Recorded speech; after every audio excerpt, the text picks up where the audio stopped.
is also ascribed to Indians from the East Indies.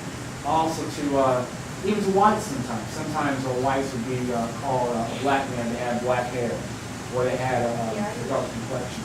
The Irish. Yes, the Irish as well. And so out of the Society for the Relief of the Black Poor, which originally tried to ease the pain of the black poor in England, they decided to kind of colonize Sierra Leone later on. And so Equiano was hired as a commissary for this project, but he was never able to complete his duty because he was let go by the Admiralty Board because of some oversights. Although, according to Equiano, he thought he was being discriminated against. It was constantly underfunded. This colony, like in the United States, we had the colony of Liberia. There's no intention to send all black people back to Africa. So Sierra Leone is the British version of this. And Equiano was made the commissar of this project. So the project was constantly underfunded. The vendors would cheat them, and Equiano took the blame for this, that he was fired. Even though in his will, he leaves a substantial portion of his fortune because he does become relatively wealthy man because of the narrative to the colony of Sierra Leone. Wilberforce was actually involved in the British project on the creation of Sierra Leone, although, as you say, it was chronically funded. I did have one additional comment, which is one additional comment is that this whole topic is more contemporary than you might realize. The issue of slavery has not gone away as far as the global picture is concerned. And as a matter of fact, in absolute terms, in terms of numbers, there are more slaves today than existed at the time period of early British abolitionism. Now, in good part, this has to do with the considerable, a very substantial issue with sexual slavery, in particular in Asia. But the things I'm hearing about there are quite horrific. I mean, they are literally persons that are chained in rooms, and it's pretty horrible. So this is not just a piece of history. This is something that has quite contemporary relevance, and I think we can all see as a kind of common intuition that we need to continue to press against cruelty, and that was Wilberforce's central mission.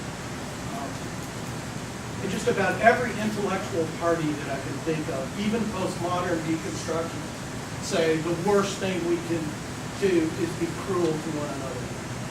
That is something that is a value that cuts across all kinds of otherwise intellectual division in our culture. I have two questions. The first question is, how did he die?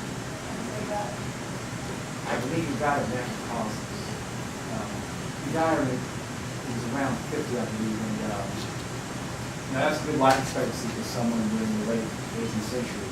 Especially what he's been through. Yes, yes. He lived a life at sea, which is very rough and hard. All kinds of inclement weather, hard work. But understand, he marries an English woman. When he goes throughout the narrative. Now, understand, it is the narrative written in a particular period in his life. But he saw England as his home. He wanted to get back to England for many reasons. It was very difficult living in the Caribbean and in the United States to remain free. And actually, once he does buy his freedom, he is re-enslaved. So he saw England as a better place for him. And he does indeed marry an English woman. The second question? It's kind of silly, but do you think that Wilberforce College is named after him? He did. Oh, It is? absolutely. Oh, Yes. okay. And if you get a chance to see the KET documentary, the current president of Wilberforce University is one of the narrators. So, it was they have a large statue of William Wilberforce on campus. So absolutely Wilberforce University is connected to it. maybe it's a silly question, but do you think he was fully comfortable with being a black community? Fully comfortable? That's a good question, because there's an issue of identity throughout the entire narrative. In the beginning of the narrative, he tries to establish a parallel between his early African upbringing and those of the Jews, to kind of establish a kind of kinship between, Africans and the white men, or Christians in general. And so there's always an issue of identity. Yeah, I mean, it's possible that he might have had issues with that, but I don't think he saw it as a detriment, because eventually he saw it as an attribute, something to be proud of.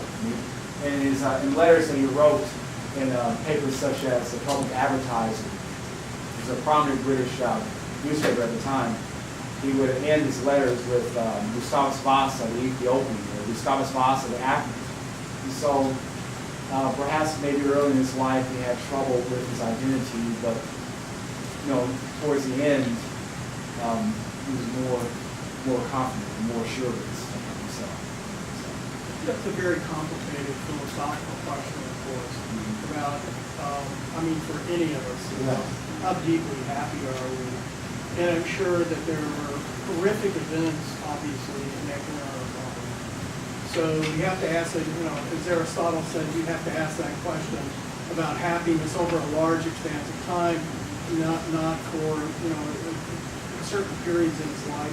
Certainly he suffered cruelty, but there was such self-sufficiency about Equiano, and such obvious intellectual talent that within these constraints he must have felt a certain profound sense of of integrity.